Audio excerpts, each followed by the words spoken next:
नमस्कार, आप देख रहे हैं बाबा राष्ट्रीय न्यूज समय के साथ। देवघर सांसद निशिकांत दुबे के खिलाफ एफआईआर दर्ज होने के बाद वह शनिवार को मंदिर थाना पहुंचे। मंदिर थाना पहुंचने के बाद कानूनी प्रक्रिया के तहत उन्होंने अपनी मौजूदगी दर्ज कराई।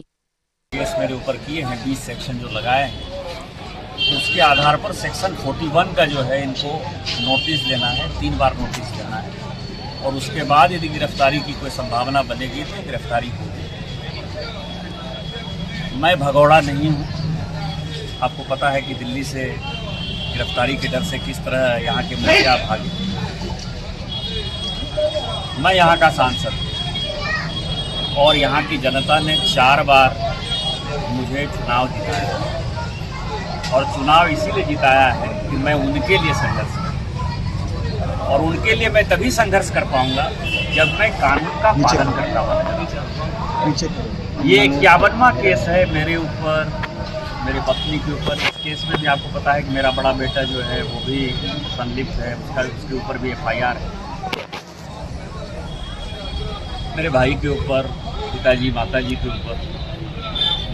तो इस केस से मैं दुखी हो गया और मुझे अब लगता है कि जितना केस प्रशासन जितनी केस करेगा उतनी बार मैं गिरफ्तारी देने के लिए आऊँगा और कानून में यदि कोई प्रावधान है तो पुलिस मुझे गिरफ्तार करे। यदि मैंने कोई गलती की है तो पुलिस मुझे गिरफ्तार करे।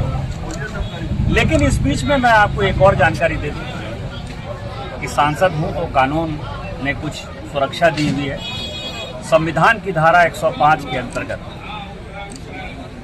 मेरे पास प्रिविलेज का जो अधिकार है, मेरे पास बोलने का जो अधिकार है, उसमें मैंने यहाँ के चीफ सेक्रेटरी के ऊपर, यहाँ के डीजीपी के ऊपर, यहाँ के डीसी के ऊपर और यहाँ के एसपी कम डीआईजी को एफआईआर हमने प्रिविलेज किया है। इस एफआईआर के खिलाफ उस प्रिविलेज की सुनवाई पार्लियामेंट अभी चल रहा है, सोमवार को होगी और उसके बाद अब इन लोगों को दिल्ली में ही पूछा जाएगा कि किस आधार पर आप ये समझिए कि मैं गौ तस्कर को पकड़ता हूँ, गौ तस्कर से एफआईआर हो जाता है मेरे।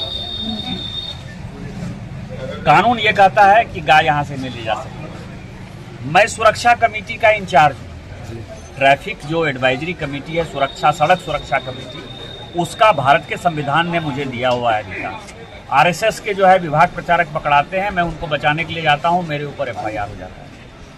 आप ये समझिए ना, मेरा परिवार जो है कोई चीज़ डीआरटी से नीलामी में खरीदता है, उसके ऊपर 1 नहीं 4 एफआईआर हो जाता है। कोई आदमी जो है मेरे ऊपर एफआईआर करता है कि ये ज़मीन जो, मान लीजिए कि मैंने किसी पत्रकार का ज़मीन लिया तो ज़मीन वाला केस नहीं करेगा, जो दूसरा आदमी है वो केस कर देगा। इस तरह के फिल्मी ग्राउंड पर यदि एफआईआर हो, अब इस मंदिर का आप समझिए, इस मंदिर का मैं ट्रस्टी हूँ, मैंने धक्का दिया होगा उस एफआईआर के हिसाब से किसी पुलिस वाले को, पुलिस वाले एफआईआर नहीं कर रहे। मजिस्ट्रेट वहाँ का इंचार्ज होगा, मजिस्ट्रेट एफआईआर नहीं कर रहा है।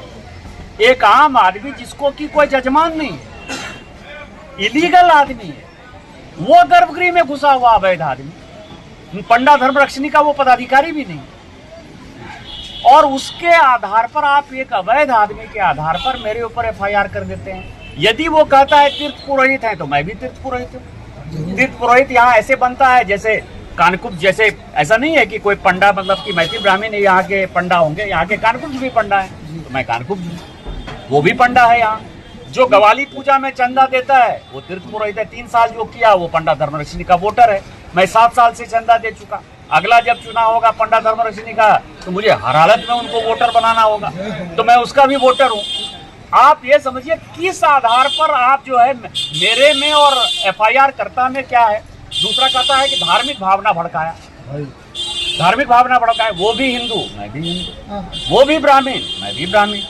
इरफान अंसारी यहाँ पूजा करेगा, कोई दिक्कत नहीं है। एसपी साहब क्रिश्चियन है, वो पूजा करेंगे जाके अंदर, कोई परेशानी नहीं है, कोई धार्मिक भावना। लेकिन हिंदू यदि कांवर यात्रा लेकर आएगा, मनोज तिवारी 110 किलोमीटर कांवर यात्रा लेकर आएगा, वो धार्मिक भावना भड़का देगा। मुसलमान से परेशानी नहीं, क्रिश्चियन से परेशानी नहीं, ये हिंदू सनातन का जो है बाबा मंदिर है। ये किस तरह की व्यवस्था है, किस तरह का एफआईआर है भैया? इसीलिए मैं आया और जब भी मुझे कानून बुलाएगी, जब भी पुलिस स्टेशन में मुझे बुलाया जाएगा, थाना बुलाया जाएगा, जब भी सेक्शन 41 का नोटिस मिलेगा, मैं यहाँ आऊँगा और बजाते आऊँगा, और इन लोगों से मैं जमीन पर सड़क से लेकर संसद तक, जिसको करते थे, सड़क से संसद तक मैं लड़ाई करते रहूँगा और इस सरकार को समूल उखाड़ फेंकूंगा। और भी ऐसी तरह तरह की न्यूज़ को देखने के लिए हमारे चैनल को लाइक करें, सब्सक्राइब करें और बेल आइकन जरूर क्लिक करें, इससे हमारे आने वाली न्यूज़ की नोटिफिकेशन आप लोगों को सबसे पहले मिले।